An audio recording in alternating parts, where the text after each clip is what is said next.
Welcome dear students, my name is Muhammad Ahsan Aslam, working as subject specialist in chemistry at Divisional Public School and College, Sahiwal. Let's start our today's lecture.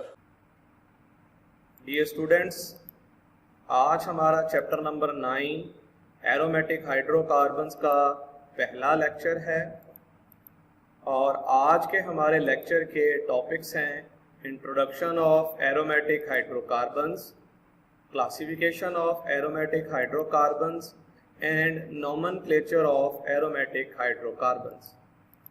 तो आइए आज का lecture हमारे पहले topic से start करते हैं जो कि है इंट्रोडक्शन टू एरोमेटिक हाइड्रोकार्बन्स। सबसे पहले एरोमेटिक हाइड्रोकार्बन्स क्या होते हैं। ये जो वर्ड है एरोमेटिक, ये ग्रीक वर्ड एरोमा से डिराइव हुआ है जिसका लफ्जी माना है फ्रेग्रेंट। क्योंकि ये जो एरोमेटिक हाइड्रोकार्बन्स हैं इसकी फैमिली के पहले कुछ मेंबर्स जब डिस्कवर हुए तो इनकी एक स्पेशल फ्रेग्रेंस थी, तो इस वजह से इनको इब्तदा में ऐसे कंपाउंड्स कहा गया हैविंग फ्रेग्रेंट मींस एरोमेटिक, खुशबूदार कंपाउंड्स। तो ये जो वर्ड है एरोमेटिक, ये ऑर्गेनिक केमिस्ट्री में एक स्पेशल क्लास ऑफ कंपाउंड्स को रिप्रेजेंट करता है। फिर इन कंपाउंड्स की एक खूबी और है कि इन कंपाउंड्स में जो कार्बन टू हाइड्रोजन रेशो है ये इनके मॉलिक्यूलर फार्मूला में रिलेटिवली लो होती है। इस बात का क्या मतलब है कि जैसे बेंजीन है, बेंजीन इस एरोमेटिक हाइड्रोकार्बन फैमिली का सबसे बेसिक मेंबर है। बेंजीन के अंदर अगर टोटल 6 कार्बन एटम हैं तो 6 कार्बन के साथ उसमें आगे 6 हाइड्रोजन एटम हैं, तो इनमें carbon to hydrogen ratio almost 1:1 है। जबकि जो बाकी के ऑर्गेनिक कंपाउंड्स हैं जैसे अल्केन है, इसमें अगर 6 कार्बन होते तो साथ में हाइड्रोजन एटम जो है वो 14 होने चाहिए। सिमिलरली अगर ये अल्कीन होता तो इसमें 6 कार्बन के साथ 12 हाइड्रोजन एटम्स होने चाहिए थे। लेकिन एरोमेटिक हाइड्रोकार्बन्स में ये जो कार्बन टू हाइड्रोजन रेशो है ये रिलेटिवली लो होती है। फिर उसके बाद जल्द ही ये जब इसके और ज़्यादा फैमिली मेम्बर्स डिस्कवर हुए तो ये पता चला कि इसके सारे के सारे जो कंपाउंड्स हैं इनकी फ्रेग्रेंट नहीं होती, ये फ्रेग्रेंट नहीं होते। तो फिर इसका मतलब ये जो इनको वर्ड एरोमेटिक असाइन किया गया है ये सिर्फ पहले कुछ मेंबर्स जो कि खुशबूदार थे उन्हीं की बुनियाद के ऊपर इनको ये वर्ड असाइन किया गया है एरोमेटिक हाइड्रोकार्बन्स का। लेकिन लेटर ऑन जो बाकी के मेंबर जब डिस्कवर हुए तो वो फ्रेग्रेंट नहीं रखते थे। फिर उसके बाद एरोमेटिक कंपाउंड्स का जो मॉलिक्यूलर मास होता है, ऐसे कंपाउंड जिनका मॉलिक्यूलर मास हाई होता है जब इनको डिग्रेडेशन के मेथड से गुजारा जाता है, डिग्रेडेशन मतलब जब इनको वेरियस मेथड से आगे डिकम्पोज किया जाता है, तो ये पता चलता है कि इनमें जो सबसे सिंपलेस्ट मेंबर है वो या तो बेंजीन होता है या वो बेंजीन का आगे कोई डेरिवेटिव होता है। इसका मतलब एरोमेटिक हाइड्रोकार्बन्स की स्टडी असल में बेंजीन या बेंजीन के कंपाउंड्स की स्टडी है।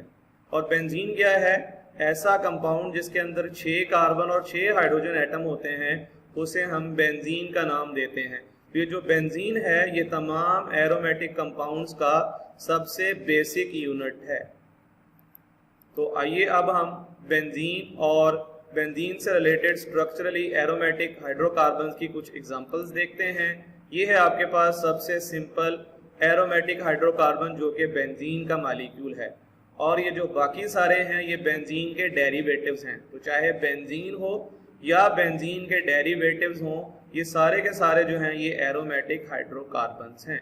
सो aromatic hydrocarbons are either benzene और such compounds which are structurally related to benzene. ये था इंट्रोडक्शन ऑफ एरोमेटिक हाइड्रोकार्बन्स। अब आगे इनकी क्लासिफिकेशन है। बेंजीन रिंग की तादाद की बुनियाद के ऊपर इनको आगे 2 टाइप्स के अंदर क्लासीफाई किया जाता है, जिनमें सबसे पहले है मोनोसाइक्लिक एरोमेटिक हाइड्रोकार्बन्स। इनकी सेकंड टाइप है पॉलीसाइक्लिक एरोमेटिक हाइड्रोकार्बन्स। जैसे नाम से जाहिर है, मोनोसाइक्लिक मींस ऐसे हाइड्रोकार्बन्स जिनमें एक बेंजीन रिंग होगी। What are monocyclic aromatic hydrocarbons? Aromatic hydrocarbons containing at least one benzene ring in their molecules are known as monocyclic aromatic hydrocarbons। और इसकी एग्जांपल्स में बेंजीन और सारे के सारे वो बेंजीन के डेरिवेटिव जो हैं ये मोनोसाइक्लिक एरोमेटिक हाइड्रोकार्बन्स कहलाते हैं। जैसे इसके अंदर ये बेंजीन का डेरिवेटिव है जिसका नाम है टोल्यूइन, इसमें भी एक बेंजीन रिंग है और साथ में OH ग्रुप लगा हुआ है, ये फिनोल है। तो ये सारे के सारे कंपाउंड जो हैं ये बेंजीन के डेरिवेटिव्स हैं और बेंजीन बजाते खुद भी मोनोसाइक्लिक एरोमेटिक हाइड्रोकार्बन्स हैं। तो मोनोसाइक्लिक एरोमेटिक हाइड्रोकार्बन्स वो होते हैं जिनमें कम से कम एक बेंजीन रिंग होती है। सेकेंड टाइप है पॉलीसाइक्लिक एरोमेटिक हाइड्रोकार्बन्स। तो एरोमेटिक हाइड्रोकार्बन्स जिनमें दो या दो से ज़्यादा बेंजीन रिंग्स होती हैं उन्हें पॉलीसाइक्लिक एरोमेटिक हाइड्रोकार्बन्स कहते हैं। इनकी आगे मज़ीद दो टाइप्स होती हैं। पहली टाइप है ऐसे पॉलीसाइक्लिक एरोमेटिक हाइड्रोकार्बन्स जिनमें बेंजीन रिंग एक से ज़्यादा होंगी लेकिन दोनों एक दूसरे से अलग अलग होंगी, आइसोलेटेड बेंजीन रिंग्स। तो ऐसे पॉलीसाइक्लिक एरोमेटिक हाइड्रोकार्बन्स आइसोलेटेड कहलाते हैं। इनकी एग्जांपल्स देखते हैं। जैसे ये बायोफिनाइल का मॉलिक्यूल है, इस बायोफिनाइल के मॉलिक्यूल के अंदर दो बेंजीन रिंग्स हैं लेकिन दोनों बेंजीन रिंग एक दूसरे से अलग अलग हैं।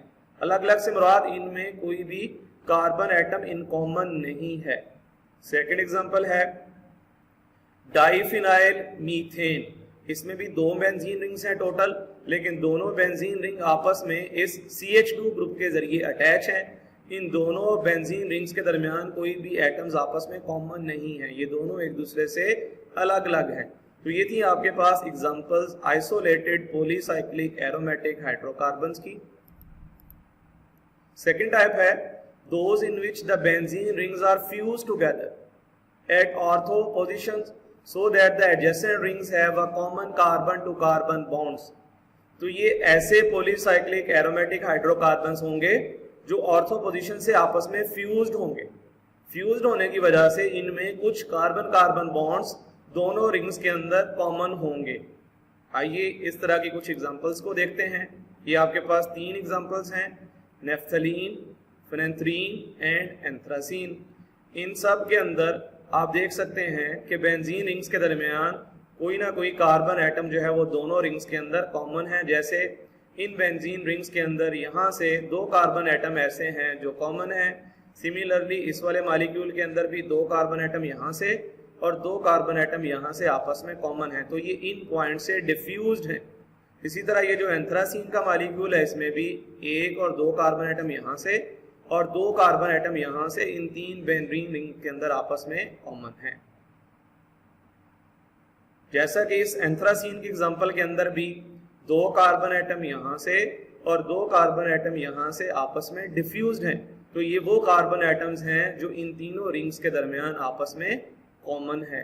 तो ऐसे पॉलीसाइक्लिक एरोमेटिक हाइड्रोकार्बन्स जिनमें एक से ज्यादा बेंजीन रिंग्स होती हैं और उन बेंजीन रिंग्स में आगे कुछ कार्बन के एटम आपस में कॉमन होते हैं, ऐसे कंपाउंड्स को हम पॉलीसाइक्लिक एरोमेटिक हाइड्रोकार्बन और उसमें आगे डिफ्यूज्ड पॉलीसाइक्लिक एरोमेटिक हाइड्रोकार्बन्स का नाम देते हैं। तो ये था हमारे पास क्लासिफिकेशन ऑफ एरोमेटिक हाइड्रोकार्बन्स। अब है इन एरोमेटिक हाइड्रोकार्बन्स को हम IUPAC सिस्टम के मुताबिक नाम कैसे दे सकते हैं। तो इनके नेमिंग से रिलेटेड IUPAC के कुछ रूल्स हैं, तो आइए उन रूल्स को स्टडी करते हैं और उन रूल्स के मुताबिक इन एरोमेटिक हाइड्रोकार्बन्स को हम नाम देते हैं। एक बात आप यहाँ पे याद रखेंगे कि हम जो जिन कंपाउंड्स को नाम देंगे वो सिर्फ और सिर्फ बेंजीन के डेरिवेटिव्स होंगे। तो बेंजीन के डेरिवेटिव्स को हम सब्स्टिट्यूटेड बेंजीन का नाम भी देते हैं। सब्स्टिट्यूटेड बेंजीन से क्या मुराद है? ऐसे कंपाउंड जिनमें बेंजीन का एक हाइड्रोजन एटम किसी दूसरे ग्रुप के साथ रिप्लेस हो जाएगा, तो जो रिजल्टिंग डेरिवेटिव बनेगा उसे हम सब्स्टिट्यूटेड बेंजीन का नाम देंगे। तो जो पहला रूल है इसमें हम मोनो सब्स्टिट्यूटेड बेंजीन डेरिवेटिव्स को नाम देने का मेथड सीखेंगे। मोनो सब्स्टिट्यूटेड से मुराद ऐसे बेंजीन के डेरिवेटिव्स जिसमें बेंजीन का एक हाइड्रोजन एटम किसी दूसरे ग्रुप के साथ रिप्लेस होगा, सब्स्टिट्यूट होगा, ऐसे डेरिवेटिव्स को हम मोनो सब्स्टिट्यूटेड डेरिवेटिव्स कहेंगे। तो इससे रिलेटेड पहला रूल ये है कि जब भी बेंजीन के साथ कोई भी सब्स्टिट्यूएंट लगा होगा तो इसको नाम देने का तरीका ये होगा कि आपने उस सब्स्टिट्यूएंट का उस ब्रांच का नाम लिखना है और उसके साथ वर्ड लगा देना है बेंजीन। जैसे ये आपके पास जो ब्रांच है इसका नाम मिथाइल है और ये आपके पास बेंजीन रिंग है, तो इसका नाम बनेगा मिथाइल बेंजीन। सेकेंड एग्जांपल के अंदर ये जो वाला हमारा सब्स्टिट्यूएंट है ये इथाइल है और ये आपके पास बेंजीन रिंग है, तो इसका नाम होगा इथाइल बेंजीन। थर्ड एग्जांपल में ये क्लोरो है, तो इसका नाम होगा क्लोरो बेंजीन। और लास्ट एग्जांपल के अंदर ये नाइट्रो ग्रुप की वजह से इस बेंजीन रिंग का नाम होगा नाइट्रो बेंजीन। तो rule number 1 is very much clear कि आपने ये जो मोनो सब्स्टिट्यूटेड बेंजीन है इसका नाम कैसे लिखना है।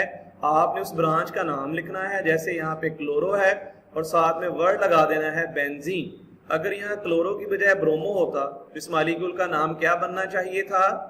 Bromo benzene. तो इस तरह से हम मोनो सब्स्टिट्यूटेड बेंजीन डेरिवेटिव्स को नाम दे सकते हैं।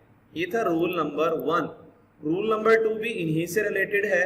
कुछ मोनो सब्स्टिट्यूटेड बेंजीन ऐसी हैं जिनको स्पेशल नाम दिया गया है, जैसे ये है आपके पास, हमने रूल नंबर 1 में अभी देखा कि हम इसको रूल नंबर 1 के मुताबिक मिथाइल बेंजीन कहेंगे, लेकिन आईयूपैक सिस्टम के अंदर ऐसे कंपाउंड्स जिनमें कोई ऐसा सब्स्टिट्यूएंट आ जाए जो बेंजीन को स्पेशल नाम असाइन करे तो हम उसको उसके स्पेशल नाम से याद रखेंगे। तो ये डियर स्टूडेंट्स आपने याद रखना है। ये आपके पास जो 5 एग्जांपल्स हैं ये ऐसी एग्जांपल्स हैं जब भी ये वाले सब्स्टिट्यूएंट बेंजीन रिंग के साथ लगे होंगे तो इनको इनके स्पेशल नाम से पुकारा जाएगा। जैसे अगर मिथाइल ग्रुप बेंजीन के साथ लगा हो तो ये मिथाइल बेंजीन नहीं है बल्कि ये टोलुवीन है। अगर OH ग्रुप लगा हो तो ये हाइड्रोक्सी बेंजीन की बजाय इसका नाम फिनोल है। अगर NH2 ग्रुप लगा हो तो इसका नाम एनिलीन है। और अगर ये COOH कार्बोक्सिलिक एसिड ग्रुप लगा हो तो ये बेंजोइक एसिड है। और अगर ये CHO फंक्शनल ग्रुप लगा हो तो ये बेंजेल्डिहाइड है। इसमें एक मॉलिक्यूल और आता है जिसमें बेंजीन रिंग के साथ SO3H सल्फोनिक एसिड ग्रुप उसे कहते हैं, वो लगा हो तो उसका नाम बेंजीन सल्फोनिक एसिड होता है। तो ये सिर्फ 6 ही ऐसे सब्स्टिट्यूएंट्स हैं जो जब बेंजीन रिंग के साथ लगते हैं तो बेंजीन रिंग को स्पेशल नाम असाइन करते हैं। तो इनको हमेशा आईयूपैक नेमिंग सिस्टम में इनके स्पेशल नाम से ही पुकारा जाएगा। तो ये था डियर स्टूडेंट्स हमारा रूल नंबर 2। और एक और बात कि बेंजीन रिंग के अंदर ये जो 6 कार्बन एटम्स हैं ये पोजीशन के एतबार से सारे के सारे सिमिलर हैं, इनकी पोजीशन बिल्कुल एक जैसी है। जैसे इस पॉइंट को मैं मजीद क्लियर कर देता हूं, अगर ये अमाइनो ग्रुप यहां से उठाकर इस जगह पे लाके लगा दिया जाए या किसी और पोजीशन पे लगा दिया जाए तो इसका नाम चेंज नहीं होगा। नंबरिंग करते वक्त ये जो आपके पास वो कार्बन जिसके साथ अमाइनो ग्रुप अटैच है ये कार्बन नंबर 1 है, तो ये अगर यहां से उतार कर जिस मर्जी कार्बन एटम के साथ लगा देंगे तो जिस कार्बन एटम के साथ भी जाकर ये लगेगा वो कार्बन नंबर 1 बन जाएगा। तो इससे हमें ये पता चलता है कि बेंजीन का सिर्फ एक ही मोनो सब्स्टिट्यूटेड डेरिवेटिव पॉसिबल है, मतलब एक ही एनिलीन होगी। इसमें आप ये नहीं कह सकते कि इसमें कार्बन नंबर 1 पे लगा है तो कार्बन नंबर 1 हमेशा ये ही होगा, नहीं। अगर इस कार्बन के साथ आके लग गया तो नंबरिंग यहां से स्टार्ट हो जाएगी, मतलब कार्बन नंबर 1 ये होगा। तो बेंजीन रिंग में 6 के 6 कार्बन एटम पोजीशन के एतबार से एक जैसे होते हैं। जिस भी कार्बन के साथ ये ग्रुप जाकर अटैच होगा वो कार्बन नंबर 1 बन जाएगा। इसका मतलब बेंजीन में सिर्फ एक ही मोनो सब्स्टिट्यूटेड डेरिवेटिव पॉसिबल है और वो होगा एट पोजीशन नंबर 1। इसमें पोजीशन नंबर 2, 3, 4, 5, 6 नहीं होगी। इस वजह से इनका एक ही इस तरह का डेरिवेटिव पॉसिबल है। जो बाकी के रूल्स हैं इसके अंदर हम ऐसे डेरिवेटिव्स बेंजीन के जिनमें 2 या 2 से ज्यादा ब्रांचेस अटैच होगी उनको नाम देना सीखेंगे। जैसे the second substituent in benzene would give rise to 3 isomeric products designated as ortho, meta and para. इस बात का मतलब ये है कि जब बेंजीन के साथ 2 ग्रुप्स अटैच होंगे तो ऑब्वियसली इसमें एक ऐसा होगा जिसको आप पोजीशन नंबर 1 असाइन करेंगे। जैसे ये वाला मिथाइल जिस कार्बन के साथ अटैच है ये कार्बन नंबर 1 कहलाता है, और इसके साथ वाला जो कार्बन है जिसके साथ दूसरा मिथाइल ग्रुप अटैच है ये कार्बन नंबर 2 कहलाएगा। अब इसमें नंबरिंग की आगे 2 पॉसिबिलिटीज हैं। नंबरिंग इस साइड से की जा सकती है। इस साइड से नंबरिंग करेंगे तो 2, 3, 4, 5, 6, तो इस कार्बन पे नंबर रिलेटिवली लार्ज आएगा, तो हमने उस साइड से नंबरिंग को प्रेफर करना है जिस साइड से इस कार्बन के ऊपर नंबर कम आए, तो इसलिए इसके ऊपर नंबर 2 है। तो एक तो इसका ये डेरिवेटिव पॉसिबल है कि अगर एक कार्बन नंबर 1 के साथ मिथाइल ग्रुप लगा होगा तो ऑब्वियसली जो दूसरा कार्बन होगा वो कार्बन नंबर 2 के ऊपर होगा, तो इन दोनों मिथाइल ग्रुप्स की पोजीशन जो है ये 1 और 2 है। ऐसी पोजीशन को जिसमें एक कार्बन एटम कार्बन नंबर 1 के साथ अटैच हो और दूसरा कार्बन एटम कार्बन नंबर 2 के साथ अटैच हो, इसे हम ऑर्थो डेरिवेटिव का नाम देते हैं, या इन्हें हम 1, 2 भी कह सकते हैं। इसका दूसरा पॉसिबल आइसोमर है, ये कार्बन एटम इसी के साथ अटैच है और इसकी पोजीशन को हमने चेंज कर दिया, ये इस कार्बन से आगे नेक्स्ट कार्बन पे आ गया, तो नंबरिंग इधर से ही करेंगे क्योंकि अभी भी इधर से इसके ऊपर नंबर कम आएगा। अब इसकी पोजीशन बन गई 3, इसका मतलब इसका दूसरा पॉसिबल आइसोमर है 1, 3, तो ये 1, 3 वाले को हमने मेटा का नाम देना है। तो अगर हम इधर से इसको नंबरिंग करते हैं तो इसका नंबर बनता है 1, 5, तो वो जो 1, 5 है वो रिलेटिवली लार्ज नंबर है, इस वजह से इसका नाम 1, 3 होगा और 1, 3 वाले को हमने मेटा कहना है। और लास्ट पॉसिबिलिटी है ये 3 से आगे 4 पे शिफ्ट हो जाए, तो इस आइसोमर का नाम पोजीशन के लिहाज से 1 और 4 होगा और 1 और 4 वाले को हमने पैरा का नाम देना है। क्या नाम देना है? पैरा का नाम देना है। अगर इस आइसोमर को हम इधर से नंबरिंग करेंगे तो तब भी इसके ऊपर नंबर 1 और 4 ही रहेगा। तो इसका मतलब जब भी बेंजीन के ऊपर 2 डेरिवेटिव्स लगे होंगे तो इसके आगे 3 ही पॉसिबल आइसोमर्स हैं, आर्थो, मेटा एंड पैरा। आप इन्हीं से रिलेटेड कि जो बेंजीन के ऊपर 2 या 2 से ज्यादा ग्रुप्स अटैच हैं, इनमें से बाज़ औक़ात ऐसा होगा कि आपकी बेंजीन के ऊपर 2 ग्रुप ऐसे लगे होंगे जो दोनों सेपरेटली बेंजीन को स्पेशल नाम असाइन करते हैं। जैसे अगर इस NH2 ग्रुप को देखा जाए, जब ये बेंजीन रिंग के साथ अटैच होती है तो पेरेंट नेम होता है एनिलीन, और जब ये CHO ग्रुप लगा होता है तो ये मॉलिक्यूल है बेंजल्डिहाइड का। अब इसमें कंफ्यूजन ये है कि पेरेंट नेम इसका एनिलीन होगा या बेंजल्डिहाइड होगा। इसी तरह की कंफ्यूजन यहाँ पे है, जब आप इस OH ग्रुप को देखते हैं तो इसका पेरेंट नेम बनना है फिनोल, और जब आप इस COOH ग्रुप को देखते हैं तो इसका पेरेंट नेम बनना है बेंजोइक एसिड। तो इसमें क्वेश्चन ये है कि पेरेंट नेम क्या होगा, इस मॉलिक्यूल में क्या ये बेंजोइक एसिड है या फिनोल है, और इस मॉलिक्यूल के अंदर क्या ये बेंजल्डिहाइड है या एनिलीन है। तो इसके लिए आपको ये प्रायोरिटी ऑर्डर है, इसको देखना है। इस ऑर्डर से क्या मुराद है कि जब भी इन ग्रुप्स का आपस में पेरेंट नेम के लिहाज से कंपैरिजन आ जाए तो जिस ग्रुप को दूसरे ग्रुप के ऊपर प्रायोरिटी हासिल है पेरेंट नेम उसको असाइन किया जाएगा।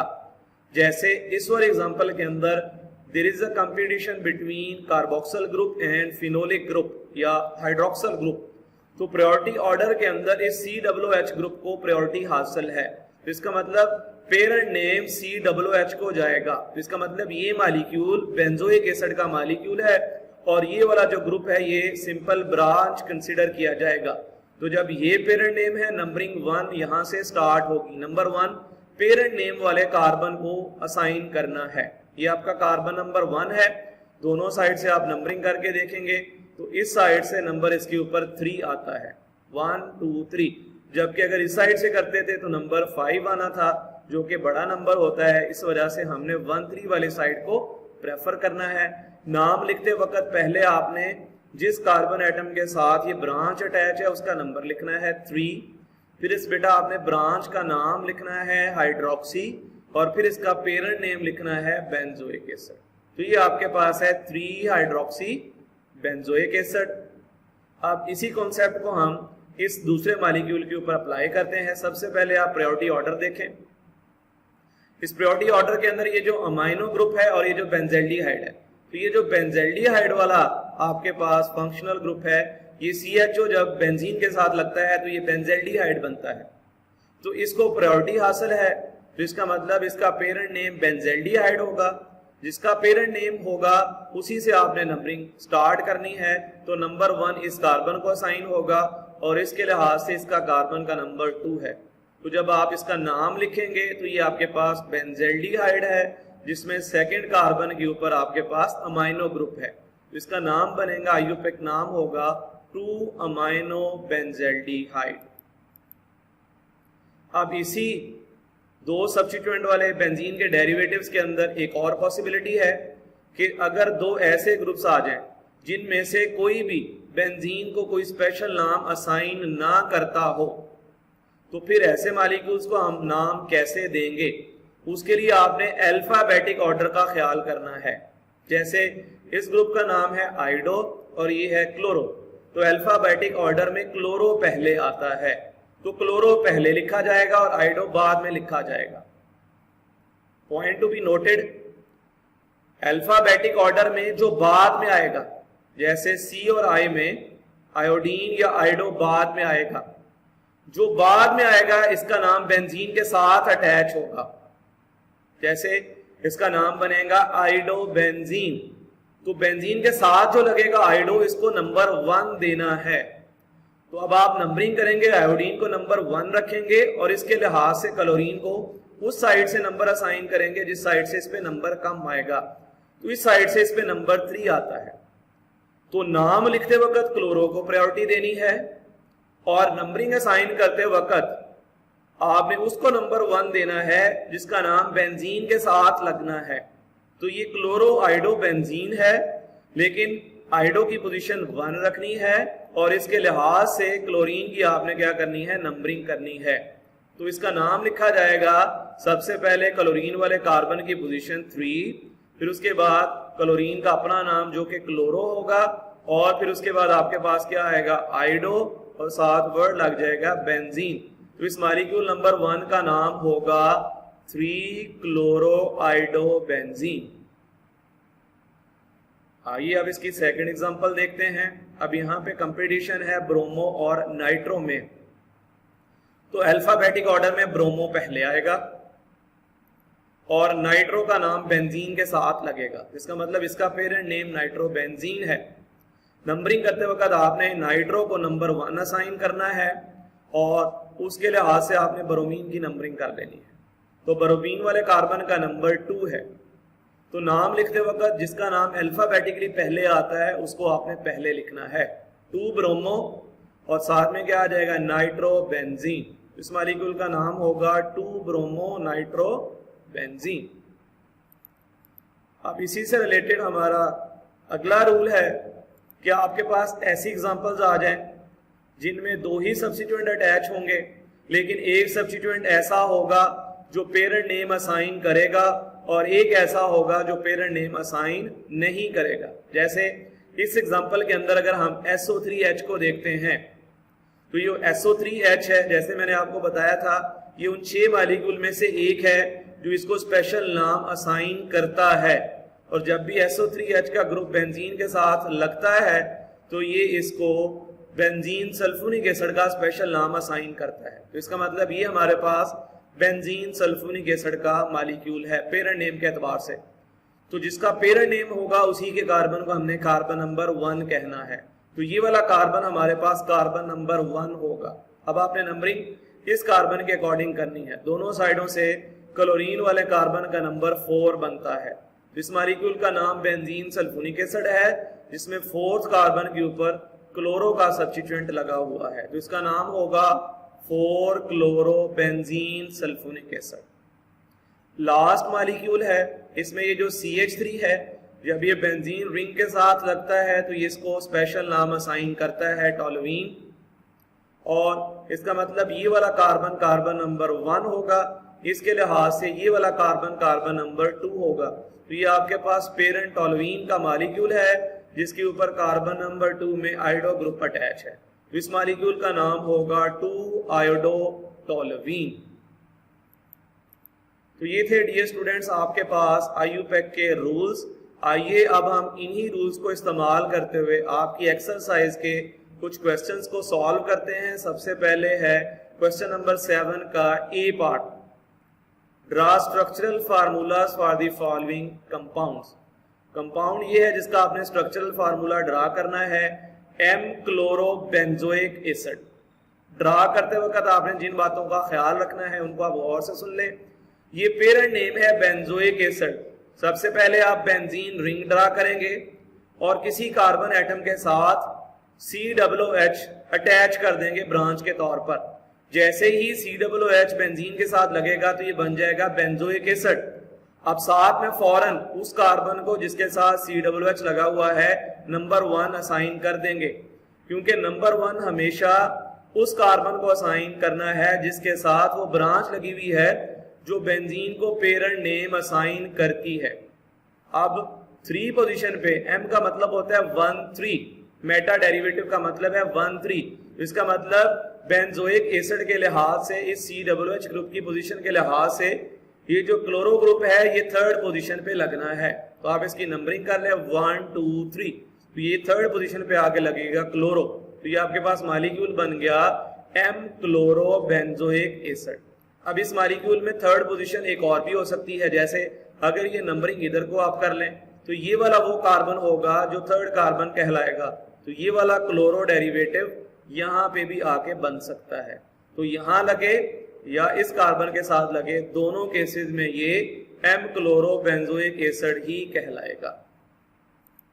सेकेंड एग्जांपल है p हाइड्रोक्सी बेंजोइक एसिड। इसमें भी आपका जो पेरेंट नेम है ये बेंजोइक एसिड है। आप किसी कार्बन के साथ COOH फंक्शनल ग्रुप अटैच कर लेंगे। ये COOH ही है जिसको हमने थोड़ा सा एक्सपेंड करके लिखा हुआ है। यहाँ पे कार्बन एटम है, एक साइड पे डबल बॉन्ड O है और एक साइड पे OH ग्रुप लगा हुआ है। तो इसको आप कार्बन जिसके साथ अटैच है नंबर 1 असाइन करेंगे। और दूसरा है आपके पास ब्रांच हाइड्रोक्सी, P का मतलब होता है 4 पोजीशन पे। तो आप दोनों साइडों से नंबरिंग करेंगे, इसी कार्बन के ऊपर नंबर 4 आएगा तो इसके साथ आप OH ब्रांच अटैच कर देंगे। तो ये आपके पास मॉलिक्यूल बन जाएगा p hydroxy benzoic acid. Next example है O ब्रोमो नाइट्रो बेंजीन। तो इसके अंदर बेटा वो रूल इस्तेमाल हुआ है जिसमें हमने अल्फाबेटिक ऑर्डर में प्रायोरिटी देनी है। ऑर्थो का मतलब होता है कॉम्बिनेशन 1 और 2, और ब्रोमो पहले लिखा हुआ है, इसका मतलब इसको आपने नंबर 2 असाइन करना है। क्यों? क्योंकि बेंजीन के साथ नाइट्रो है। आपको बताया था कि वो ब्रांच जो बेंजीन के साथ लिखी जाएगी नाइट्रो, इस कार्बन को जिसके साथ ये नाइट्रो ग्रुप अटैच है आपने नंबर 1 असाइन करना है। तो ये कार्बन आपका नंबर 1 होगा और इसके साथ वाला कार्बन नंबर 2 होगा। ये जो ब्रोमो है ये आपके पास सेकेंड कार्बन पे लगेगी। इस मॉलिक्यूल के अंदर एक और पोजीशन भी ऐसी है जो नंबर 2 है, वो है ये वाला कार्बन एटम। तो ये ब्रोमो वाली ब्रांच इस कार्बन के साथ भी लग सकती है। दोनों केसेस में ये O ब्रोमो नाइट्रो बेंजीन का मॉलिक्यूल ही कहलाएगा। नेक्स्ट एग्जांपल है p इथाइल टोलुईन। इसका पेरेंट नाम टोलुईन है। सबसे पहले आप टोलुईन का मॉलिक्यूल ड्रा कर लेंगे, बेंजीन रिंग, और उसके ऊपर जिस मर्जी कार्बन के साथ आप CH3 ब्रांच लगा देंगे। जिस कार्बन के साथ CH3 ब्रांच लगेगी वो कार्बन नंबर 1 कहलाएगा। अब इस 1 के लिहाज से दूसरी ब्रांच है इथाइल, और ये उसका P वाला डेरिवेटिव है। P का मतलब पैरा, और ये जो पैरा लिंकेज होती है ये 1,4 को रिप्रेजेंट करती है। तो चौथे कार्बन के साथ इथाइल ग्रुप अटैच होगा तो ये आपके पास मॉलिक्यूल बन जाएगा p इथाइल टोलुईन का। अगला मॉलिक्यूल है 2,4,6 ट्राई नाइट्रो टोलुईन। तो सबसे पहले आप उसी तरह से टोलुईन का मॉलिक्यूल ड्रा करेंगे, बेंजीन रिंग, और उसके ऊपर एक जगह पे आप CH3 ग्रुप लगा लेंगे। जहां पे CH3 जिस कार्बन के साथ अटैच होगा वो कार्बन नंबर 1 कहलाएगा। इस कार्बन नंबर 1 के लिहाज से आप पूरी रिंग की नंबरिंग कर लेंगे, और जो कार्बन नंबर 2 है, कार्बन नंबर 4 है और कार्बन नंबर 6 है, इन तीनों कार्बन के साथ आप 3 नाइट्रो ग्रुप अटैच कर देंगे। तो ये बन जाएगा पोजीशन के लिहाज से 2 पे, 4 पे और 6 पे ट्राई नाइट्रो है, और पेरेंट नेम इसका है टोलुईन। तो ये था हमारे पास 2,4,6 ट्राई नाइट्रो टोलुईन। नेक्स्ट एग्जांपल है 2 amino 5 bromo 3 nitro benzene sulphonic acid. सबसे पहले आपने इसके पेरेंट नेम पे गौर करना है। इसका पेरेंट नेम है बेंजीन सल्फोनिक एसिड। तो आप बेंजीन रिंग ड्रा करेंगे और उसके ऊपर किसी भी पोजीशन के ऊपर SO3H अटैच कर देंगे। तो ये पेरेंट नेम बन जाएगा बेंजीन सल्फोनिक एसिड। जैसे आप देख सकते हैं नंबर 1 को हाईलाइट किया गया है और इसके साथ ये वाला SO3H ग्रुप अटैच है। अब इसके लिहाज से बाकी पूरी रिंग के कार्बन एटम्स की आप नंबरिंग कर लें, 2 3, ये वाला कार्बन 4 होगा, ये 5 और ये 6। तो जो आपने ब्रांच लगानी है वह 2 पे अमाइनो ग्रुप लगाना है, सेकंड कार्बन पे अमाइनो ग्रुप, कार्बन नंबर 5 पे आपने ब्रोमो लगाना है। ये अल्फाबेटिक ऑर्डर में है, पहले A फिर B, पहले अमाइनो ग्रुप आएगा फिर आपके पास ब्रोमो ग्रुप आएगा और थर्ड कार्बन पे आपके पास है नाइट्रो। तो ये था आपके पास dear students molecule 2 amino, second carbon पे अमाइनो, 5 ब्रोमो, पांचवें कार्बन पे ब्रोमो, थर्ड कार्बन पे नाइट्रो और पेरेंट नेम था इसका बेंजीन सल्फोनिक एसिड। अब इसी क्वेश्चन नंबर 7 का बी पार्ट है, give names and the possible isomeric structures of the following. Xylene, तो ये बेंजीन का ऐसा डेरिवेटिव है जिसमें रिंग के ऊपर 2 दफा मिथाइल ग्रुप लगा होता है। तो कुछ ऐसे भी बेंजीन के डाई सब्स्टिट्यूटेड डेरिवेटिव्स हैं जिनका स्पेशल नाम है, जैसे अगर रिंग के ऊपर 2 बार मिथाइल ग्रुप आ जाए तो ये एक्साइलिन कहलाता है। तो ये तो होगी एक्साइलिन की स्ट्रक्चर कि आप किसी भी जगह पे बेंजीन रिंग के ऊपर 2 मिथाइल ग्रुप लगा देंगे तो ये एक्साइलिन बनेगा। लेकिन आगे जैसे हमने पढ़ा था डाई सब्स्टिट्यूटेड डेरिवेटिव्स में आगे 2 ही पॉसिबिलिटीज होती हैं, या इनका पॉइंट ऑफ अटैचमेंट 1 और 2 होगा तो ये ऑर्थो बनेगा, या 1 और 3 होगा तो ये मेटा बनेगा, या 1 और 4 होगा तो ये पैरा बनेगा। इसके 3 ही आइसोमर्स पॉसिबल हैं, ऑर्थो, मेटा एंड पैरा।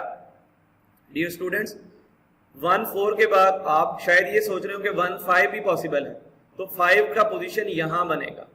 लेकिन अगर हम नंबरिंग इस साइड से करेंगे तो ये 1 5 की बजाय 1 3 है।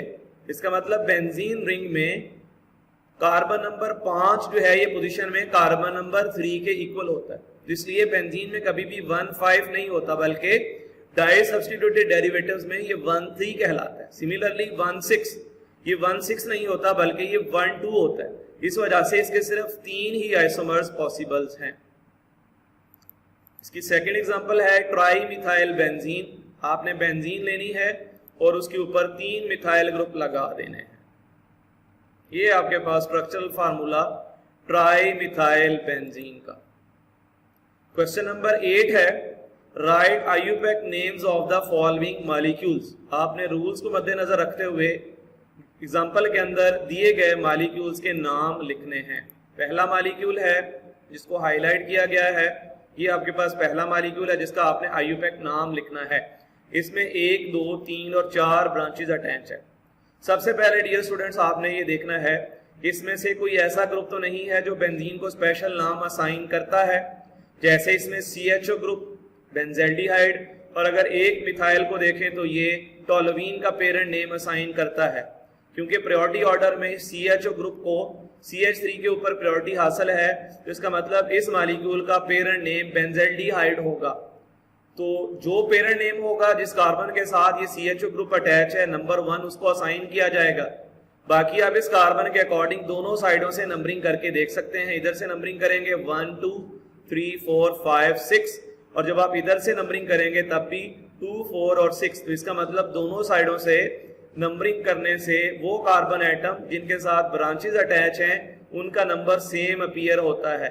इसलिए आप इसको जिस साइड से मर्जी नंबर दे सकते हैं। तो आपने सबसे पहले पेरेंट नेम डिसाइड करना था, फिर उसके बाद आपने इसकी नंबरिंग करनी थी।